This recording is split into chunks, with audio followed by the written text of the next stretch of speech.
할렐루야. 아멘. 자, 오늘 이 시간 또 금요 예배에 나오신 저와 여러분들 환영하며 축복합니다. 하루 종일 많이 힘드시고 고단하시겠지만 끝까지 우리 믿음으로 우리 주님을 바라보며 나아가시는 귀한 예배 시간 되시기를 간절히 바랍니다. 아멘. 자, 오늘 읽으신 이 성경 본문의 이야기는 인류 최초로 비극적인 살인사건이 일어났던 아주 끔찍한 사건을 다루고 있습니다. 자, 오늘 말씀해 보면은 최초의 인류인 이 아담과 하와가 낳았던 두 아들을 소개하고 있습니다. 첫째 아들의 이름은 가인이에요. 그리고 가인은 밭에서 농사를 짓는 사람이었고, 그리고 둘째 동생인 이제 이 아벨은 들에서 양을 치는 사람이었습니다. 자, 그리고 어느 날 이 둘은요 제각기 방법으로 이제 하나님께 제사를 드렸습니다. 자, 오늘날 따진다면 예배를 드렸다는 얘기예요. 예배를 자기의 그 예물을 준비해서 하나님께 예배를 드리는 것처럼 그렇게 이제 그들은 자신이 이제 갖고 왔던 것을 가지고 이렇게 하나님께 나와 이제 제사를 드렸어요. 자, 가인은 자기가 직접 갖고 왔던 밭의 소산물을 이제 가지고 와서 제사를 드렸고, 아벨은 자기가 직접 길렀던 양의 첫 새끼를 잡아서 하나님께 제사를 드렸습니다. 자, 그런데 어떻게 되었습니까? 우리가 이렇게 잘 아는 바와 같이 하나님은 형 가인의 예물은 받지 않으셨고 동생 아벨의 예물만을 받아주셨습니다. 자, 그리고 이것은 아담과 하와의 이 집안의 이 가정에 있어서 큰 비극이 찾아왔던 이유가 되고 말았습니다. 자, 이 사건을 가리켜서 다른 성경 말씀인 신약 성경 히브리서를 보게 되어지면 이 히브리서 기자는 다음과 같이 증거하고 있어요. 히브리서 11장 4절 말씀 보게 되어지니까, 믿음으로 아벨은 가인보다 더 나은 제사를 하나님께 드림으로 의로운 자라 하시는 증거를 얻었으니 하나님이 그 예물에 대하여 증언하심이라. 그가 죽었으나 그 믿음으로써 지금도 말하느니라 라고 말씀하고 있습니다. 자, 우리는 여기서요 이 말씀을 통해서 아주 중요한 영적인 법칙을 한 가지를 우리가 발견할 수가 있습니다. 바로 무엇이냐면 하나님은 믿음이 빠진 제사를 받지 않으신다는 사실입니다. 하나님은요 겉으로 얼마나 우리가 화려하게 하는지, 얼마나 형식에 딱딱 맞추어서 정말 멋지고 근사하게 하는지가 중요한 것이 아니라, 우리 하나님은요 우리의 중심에 얼마나 진실한 믿음으로 내가 지금 하나님 앞에 나와 예배를 드리고 있느냐, 이것을 가장 중요하게 여기시고 그 중심을 받으시는 분이시다는 것입니다. 따라서 아무리 형식에 잘 맞춰서 많은 물질을 내가 드린다고 하더라도 만약 그 중심에 간절한 믿음이 빠져 있다면 하나님은 그 예물을 기뻐하시지 않는다라는 것입니다. 자, 우리에게 하나님을 향한 믿음이 있다는 것은 어떤 것을 뜻할까요? 그것은요, 내가 믿음이 있다는 것은 하나님이 정말로 살아계시다는 사실을 알고 있다는 거예요. 그리고 그 사실을, 하나님을 내가 살아계시다는 사실을 알고 또한 믿고 있다는 것을 뜻하는 것입니다. 그래서 지금 이 순간에도 나의 믿음을, 나의 중심을 받으시는 분, 나와 늘 동행하시고 나의 예배를 정말로 기쁨으로 받으시는 분이라는 사실을 너무 잘 알고 있습니다. 그래서 믿음 있는 사람은 하나님께 나아갈 때 더 간절한 마음으로, 정말 더 간절한 믿음으로 나아갈 수가 있는 것입니다. 따라서 우리는요 어떤 겉에서만 보이는, 겉으로 보이는 어떤 형식과 틀에 매여서 드려지는 그런 형식적인 예배가 아니어야 됩니다. 더 늘 간절히 정말 정성을 다해 우리 중심을 드리는 예배, 바로 우리는 그러한 예배로 우리 하나님 앞에 나아가야 될 줄로 믿습니다. 아멘. 따라서 우리가 하나님께 예물을 드릴 때도요 늘 정성을 다하시길 바랍니다. 내가 아무리 많은 예물을 드린다 할지라도 만약 우리 하나님께서 그것을 받지 않으신다면 그 예물은 무슨 의미가 있겠습니까? 얼마 되지 않는 물질이라고 하더라도 그 중심이 정말 드려지는 예물을 우리 하나님은 기뻐하시고 받으십니다. 따라서 우리 주님께서, 우리 예수님께서 그 가난한 과부가 최선을 다해서 드렸던 그 두 렙돈의 작은 예물을 정말 큰 부유한 사람들이 드렸던 많은 예물보다 더 기뻐하셨던 것입니다. 자, 이것은 예배 시간에 드려지는 예물만이 아니에요. 이제 우리가 곧 우리 도리교회가 이제 이전하게 되어지면 이제 그동안 이제 성가대를 하지 못했거든요. 근데 다시 성가대를 조직해서 이제 찬양을 하게 되실 거예요. 그런데 이 찬양을 할 때도 마찬가지고, 또 우리가 찬양팀에서 뭐 악기를 연주하거나 아니면 목소리를 통해서 하나님을 찬양할 때도 마찬가지예요.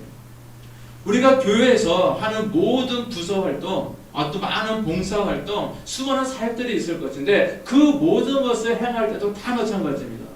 여러분, 우리의 중심을 들이시길 바랍니다.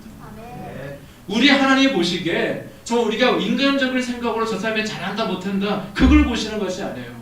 우리 하나님은 우리의 중심이 중요합니다. 따라서 하나님을 향하는 온전한 믿음으로 온전한 중심으로 나아가시길 바랍니다. 그럴 때에 우리 하나님은 우리의 모든 중심을 기뻐 받으시며 그에 합당한 응답도 우리에게 내려주실 줄로 믿습니다.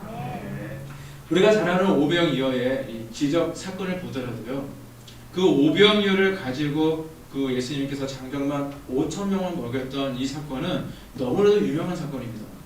자, 그런데 이 오병이어, 그러니까 즉 작은 보리떡 5개와 또 작은 물고기 2마리로 한 어린아이가 점심을 이제 가지고 와서 이제 그것을 중심을 다해서 정말로 우리 예수님 배고프실까봐 그 꼬마 아이가 정말로 그런 마음을 가지고 우리 주님께 드렸고, 또 이 어린아이가 드렸던 이 오병이어를 우리 주님께서 받으셨습니다. 그게 중요한 거예요. 만약 그때 이 아이가 드렸던 이 오병이어를 우리 예수님께서 받지 않으셨다면 그와 같은 기적은 절대 있을 수가 없었던 겁니다. 자, 이것을 우리가 기도해 드릴 때도 마찬가지예요. 기도할 때도 여러분 하나님께 응답받기를 원하십니까? 여러분 하나님께서 응답으로 내리시는 그런 하나님의 그 놀라운 그 하나님의 은혜와 복을 받기를 원하십니까? 그렇다면 기도할 때 우리 하나님께서 받으시는 기도를 드리시길 바랍니다. 그냥 시간만 때우는 기도가 아니라 그냥 와서 그냥 중언중언 하는 그런 중언부는 그런 기도가 아니라 정말로 우리 하나님께서 받으시는 기도를 드리셔야 돼요. 마태복음 6장 33절에 그 정답이 나와 있죠. 그런즉 너희는 먼저 그의 나라와 그의 의를 구하라. 그리하면 이 모든 것을 너희에게 더하시리라. 우리에게 분명히 말씀하고 계십니다.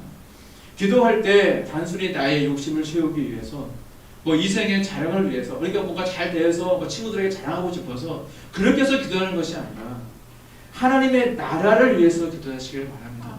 하나님의 나라면 좀 막연한 것 같지만 쉽게 이야기해서 뭐냐면 우리 예수님 때문에 기도하세요. 그겁니다. 우리 예수님께 영광을 돌리기 위해서 기도하시길 바랍니다.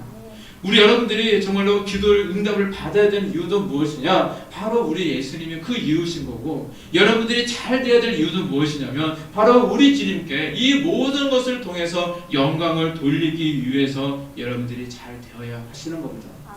그래서 나의 기도 응답을 통해서 정말로 나를 통해 수많은 영혼들이 정말 이 모든 이것을 이루시는 이 모든 것을 우리에게 허락하신 그것을 바라보면서 수많은 사람들이 우리 주님께 나올 수 있게 되어지고, 그래서 예수님을 믿는 성도들이 더 많아지고 또 하나님 나라가 확장되어지는 역사를 위해서 여러분 기도하시길 바랍니다.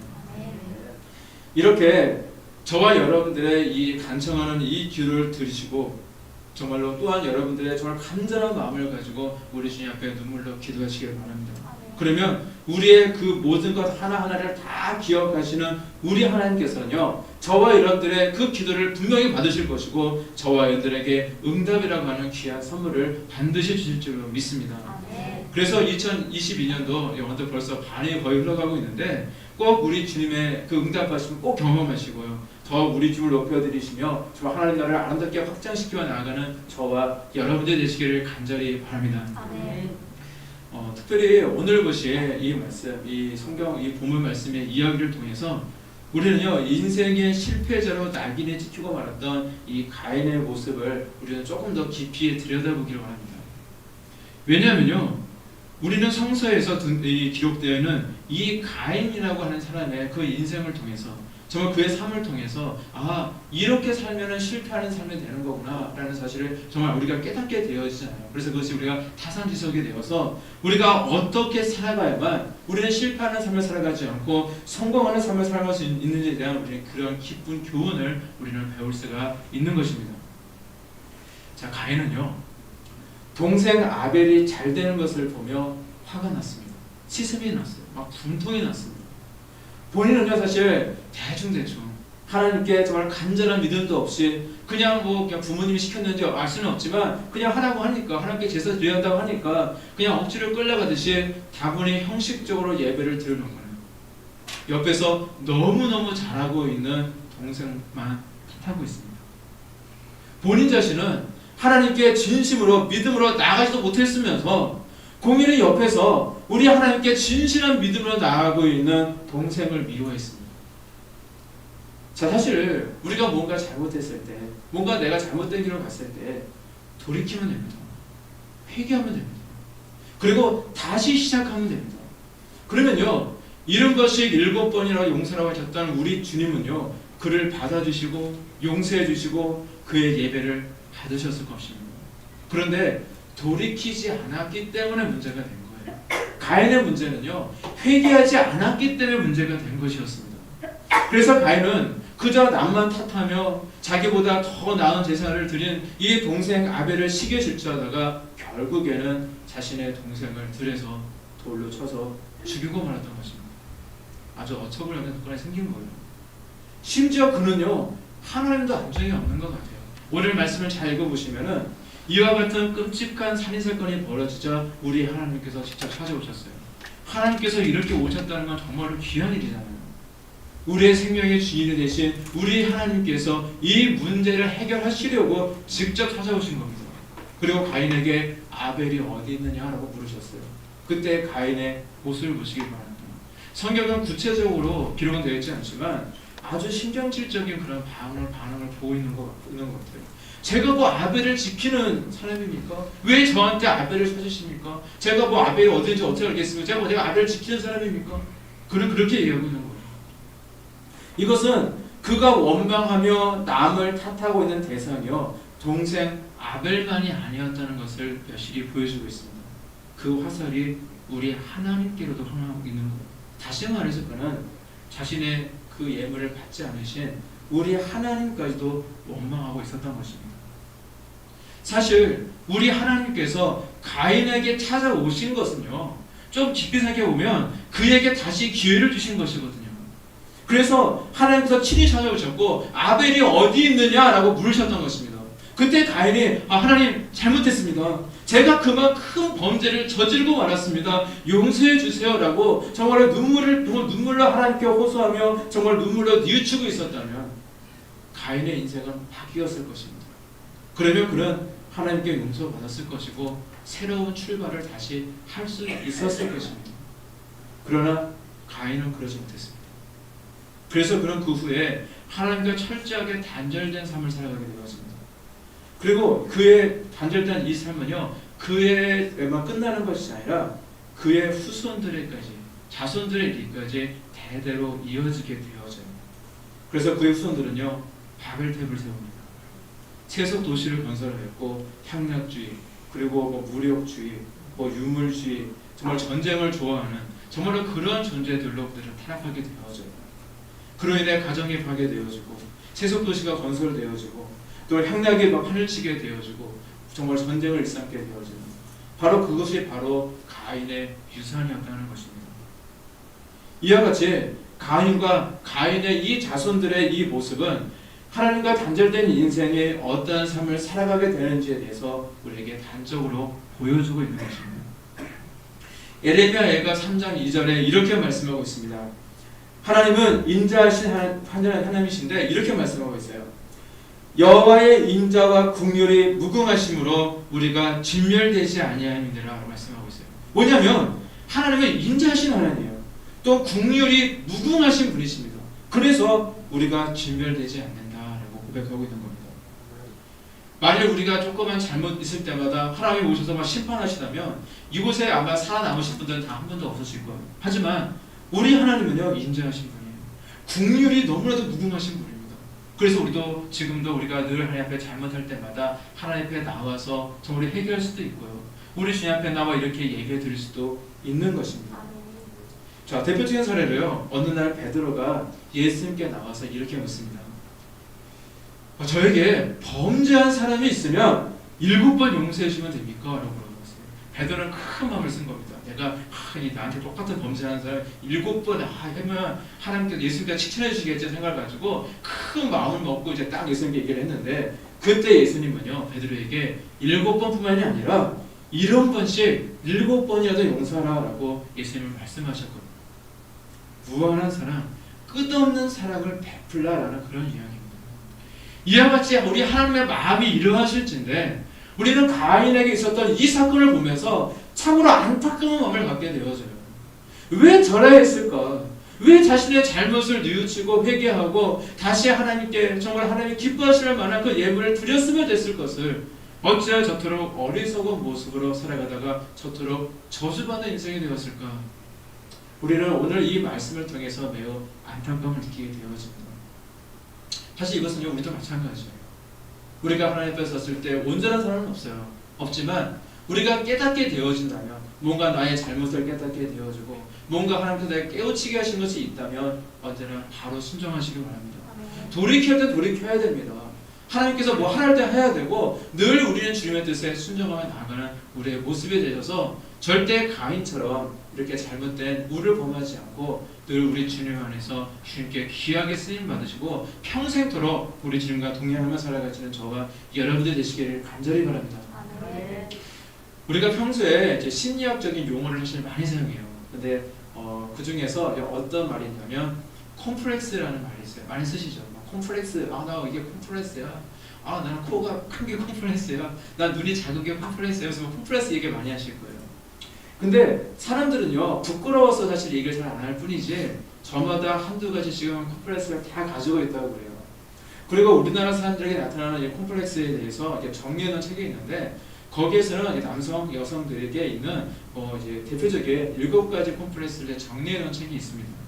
거기에서 어떤 이야기가 있냐면 먼저 이제 여성들이 가지고 있는 콤플렉스가 뭐가 있냐면 그 신데렐라 콤플렉스라는 게 있대요. 대표적인 콤플렉스입니다.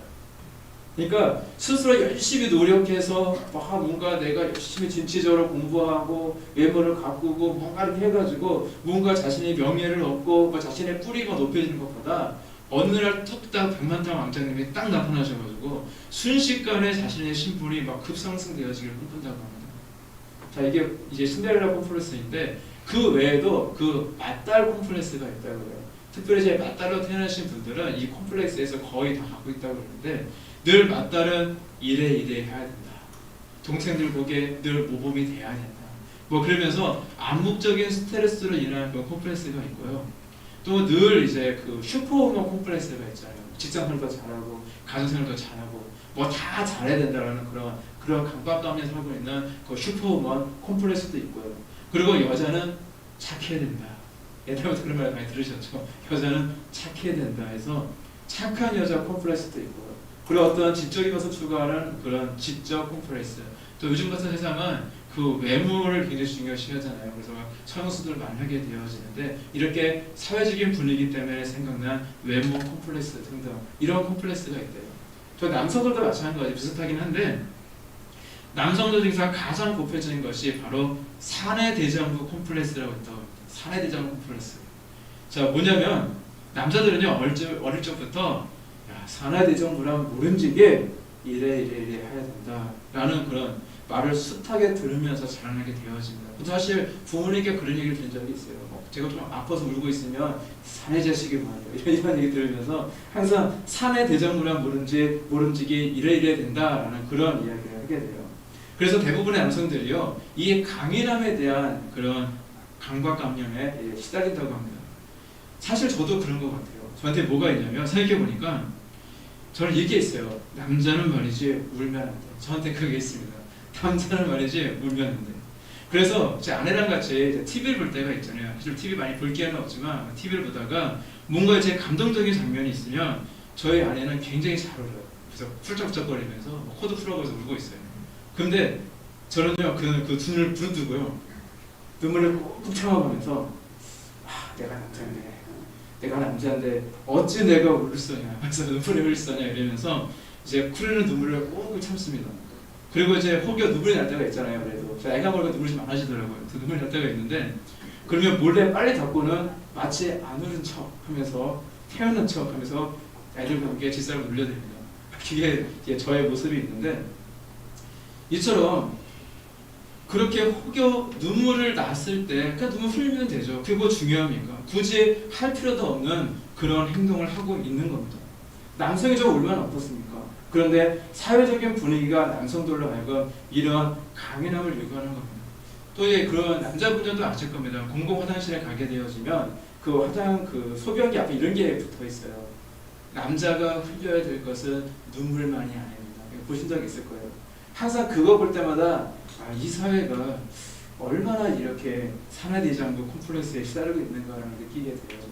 남자는 눈물을 흘리지 않아야 된다. 마치 그거는 물론 이제 소변을 넣을 때 멀리 떨어져서 그 소변을 나한테 튀니까 그러지 말고 좀 가까이 붙어서 이제 좀 깨끗하게 좀 사용해라 뭐 그런 의미로 그렇게 썼겠지만, 그렇게 사회적으로 전반적인 분위기가 이렇게 사내대장부 콤플렉스를 좀 키우고 있는 것 같습니다. 또한 이제 남보다 빨리 출산을 하기 위해서 이제 아내의 덕을 좀 보는 그런 케이스가 있잖아요. 결혼을 잘해서 이제 아내의 그 덕을 보고자 하는 그런 이제 온달 콤플렉스라는 게 있고요.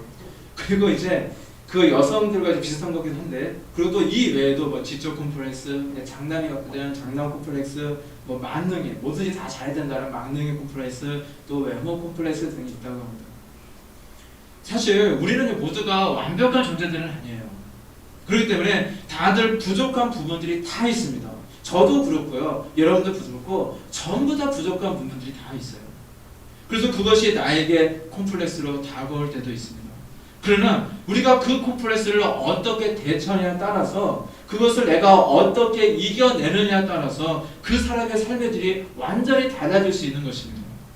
똑같은 환경 속에서도 어떤 사람은요, 자신이 가진 콤플렉스를 극복하며 씩씩하게 잘 이겨내서 당당하게 세상을 이기며 살아가는 사람이 있는가 하면, 어떤 사람은요, 자신이 가진 그 콤플렉스 때문에 고민하다가 더 성장하지 못하고 낙오자가 되는 경우들도 있습니다.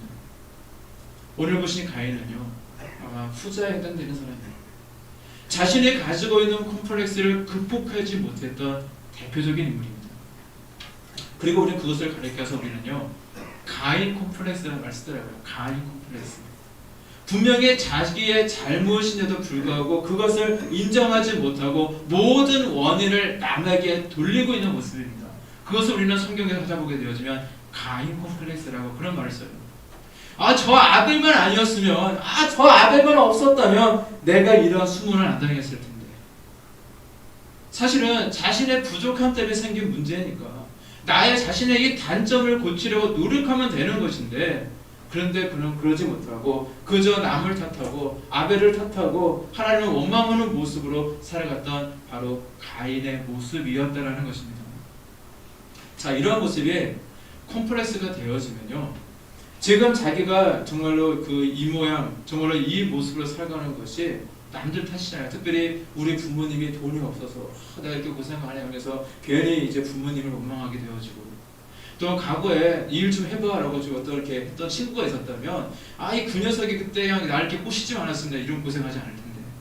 아니면 어떤 사람이 나를 사기를 쳤다면, 저 사람 때문에 내가 이토록 이렇게 고생만 살아간다면서 그렇게 그 사람을 원망하고 있는 우리의 모습이 있을 것이고, 이렇게 자신의 환경을 탓하며 자꾸 자신의 문제를 남에게 돌리고 있는 모습, 마치 가인처럼 그런 모습이 혹시 우리에게도 있지는 않습니까? 그리고 사실은 이 가인 콤플렉스는요, 그 교회 안에서 사실 많이 있어요. 이제 가인 같은 사람은 이제 늘 남이 잘 되는 것을 잘 보지 못하기 때문에 교회 안에서 이런 경우 있잖아요. 누가 우리 집사람이 은혜 받았대. 이번에 하나님께서 큰 응답을 주셨대. 뭐 이런 얘기가 들리면 다 우리 식구니까, 한 식구니까 함께 기뻐하고 함께 즐거워야 되는데 그걸 못합니다. 앞에서는 축하해 라고 얘기하지만 뒤에 가서는 오히려 배 아파하고 시기하고 질투하는 사람들이 사실 있어요. 그리고 결국에는 왜 나는 응답해 주지 않느냐고, 왜 자기는 복을 주지 않느냐며 우리 하나님께까지도 원망하는 그런 사람들도 있다라는 것입니다. 물론 여기 계신 저와 여러분 가운데 이런 분들은 없겠지만, 그러나 저와 여러분들 모두는요, 철저히 내 자신을 바라보시길 바랍니다. 그리고 지금 나는 하나님께 나의 중심을 온전히 드리는 삶을 살아가고 있는지에 대해서 한번 점검해 보시길 바랍니다. 그리고 하나님께 정말 받으실 만한 그런 중심 있는 기도, 중심 있는 예배, 중심 있는 섬김을 드리며 살아가는 또 우리의 모습이 되어야 될 줄로 믿습니다. 앞으로 우리 도리띠 안에 이런 이야기가 많이 들릴 거예요. 이제 하나님께서 만약 응답해 주시면은 다 뭐 천만별 축복을 주시기 때문에 이런 이야기 많이 들 겁니다. 이번에 뭐 권사님께서 기도 응답 받으셨대요. 이번에 어느 집사님께서 하나님께서 복을 많이 주셔서 와 매출이 막 어마어마하게 기록했대요. 이번에 뭐 성도님의 자녀가 이번 서울에는 있을 때 뭐 스카이 이런 대학에 뭐 일종으로 수석으로 입학을 했대요. 이번에 누구누구가 뭐 그리스도에서 와 하면서 아마 즐거운 일들이 아마 가득하게 될 줄로 믿습니다. 저희들 가운데 이런 즐거운 일들이 가득하게 될 줄로 믿습니다. 어느 집사님이 하나님께서 만나 주셨고 천국을 갔다 왔고 하나님께서 능력을 주셨고 하나님께서 많은 그런 좋은 일들이 많이 있을 거예요. 근데 그때마다 다른 성도들이 잘 된다고 해서 불만해하고 불평만 하고 있다면 참으로 그 인생이 불쌍해질 것 같아요. 여러분 교회 안에서 뭔가 좋은 소식들이 들리게 되어지면 함께 기뻐하고 함께 즐거워하고 정말로 그분을 위해서 더욱더 축복해 줄 수 있는 저와 여러분이 되시기를 바랍니다. 그래서 같이 은혜 받자고요. 같이 은혜 받고 또 같이 하나님의 복도 받고요. 그래서 같이 함께 우리 하나님 앞에 귀히 쓰임 받으시는 저와 여러분들이 되시기를 간절히 바랍니다. 그리고 우리가 또한 우리 하나님께 응답받는 삶 이제 살기 위해서는 꼭 명심해야 될 법칙이 있는데 한 가지가 뭐냐면 오른손이 한 일을 왼손이 모르게 하는 법칙이 있어요. 그게 있습니다. 그 마태복음 6장 3절 4절에 이렇게 기록이 되어 있습니다. 너는 구제할 때에 오른손이 하는 것을 왼손이 모르게 하여 내 구제함을 은밀하게 하라. 은밀한 중에 보시는 너의 아버지께서 갚으시리라 라고 말씀하고 있습니다. 자, 우리는 누가 나를 알아주든 알아주지도 않든지 간에 나를 보고 계시는 우리 하나님을 한결같은 모습으로 우리 중심을 다해서 바라보며 최선을 다하며 기도하며 신앙생활을 우리의 모습이 있어야 된다는 거예요. 그게 중요하다는 겁니다. 자, 우리 아까 뭐 오병이어 말씀드렸지만 이 한 어린아이가 예수님께 오병이어를 드렸던 모습처럼 아벨이 믿음으로 하나님께 정성껏 예물을 드렸던 것처럼 우리가 하나님께 아무리 작은 것 하나를 드린다 할지라도 꼭 누가 알아주기를 바라기보다 우리 하나님께서 나의 중심을 알아주시기 때문에 우리 하나님께 온전히 드려주고 우리 하나님께 온전히 심겨지는 것이 중요하다는 것입니다. 그리고 마치 나의 오른손에 한 일이 왼손이 모르게 해야 또 하나님께 온전히 드려주고 또 하늘나라의 귀한 상급도 있다는 거예요. 마태복음 6장 말씀, 좀 전에 이제 마태복음 6장 3절 4절 말씀 읽어드렸지만 이 마태복음 6장 말씀을 곰곰이 읽어보게 되시면 바로 이것에 대해서 아주 구체적으로 말씀하고 계세요. 나의 오른손이 한 일을 내 왼손도 알고 이분도 알고 저분도 알고 괜히 막 알아주고 막 알려져서 많은 우리 교인들이 다 알고 인정해 주기를 바라며 살아간다면요. 자, 그것은 하나님께 심겨지는 것이 아니라 세상 가운데 심겨지는 것이 된다는 것입니다. 그렇다면 하나님께 아무런 상급도 응답도 기대할 수 없게 되어집니다. 이렇게 누군가에게 인정받기 위해서 살게 되어지면요, 이미 이 땅에서 상급을 이미 다 받았기 때문에 하늘나라의 상급이 없다라는 말씀이에요. 그것이 바로 마태복음 6장의 말씀입니다. 이처럼 남이 잘 되는 꼴을 보지 못하고 남보다 내가 더 잘 돼야 된다는 생각, 내가 더 사람들에게 인정받아야 된다는 생각, 정말 그런 생각이 있다면 우리는요 바뀌어야 돼요. 내가 사람들의 눈에 띄어야 되고 정말 내가 사람들에게 특히 목사님들에게 더 사랑을 받아야 된다는 그 생각 자체가 바로 가인이 가지고 있던 잘못된 마음이고요. 하나님께 응답받지 못하는 기도고요. 잘못된 삶이 되어질 수도 있다는 것입니다. 따라서 누가 알든 모르든 그게 중요한 게 아니에요. 누가 인정해주고 안 해주든 그건 중요한 것이 아닙니다. 우리 하나님께서 인정해 주시면 될 줄로 믿습니다. 나의 중심을 보시는 우리 하나님께서 나를 인정해 주시면 된다는 거예요. 바로 우리 하나님께 따라서 늘 진실한 믿음으로 나아가시기를 바랍니다. 그것이 바로 우리 하나님께 인정받고 우리가 성공하는 삶을 살아갈 수 있는 방법인 줄로 믿습니다. 따라서 저와 여러분들 은밀하게 갚으시는 우리 하나님께 온전한 기도로 심으시고요, 또 섬김으로 봉사로 심으시고요, 끝까지 순종으로 심으셔서 우리 하나님께 주시는 놀라운 응답과 상급 꼭 받으시고 또 복된 삶을 살아가시기를 간절히 바랍니다. 그래서 늘 우리 하나님께 늘 영광 돌리시고요, 2022년도 참 많은 일이 있을 것인데 그 모든 일들을 통해서 우리 하나님을 증거하고 늘 영광 돌며 살아가시는 저와 여러분 되시기를 우리 주님의 이름으로 간절히 축원합니다. 기도하시겠습니다.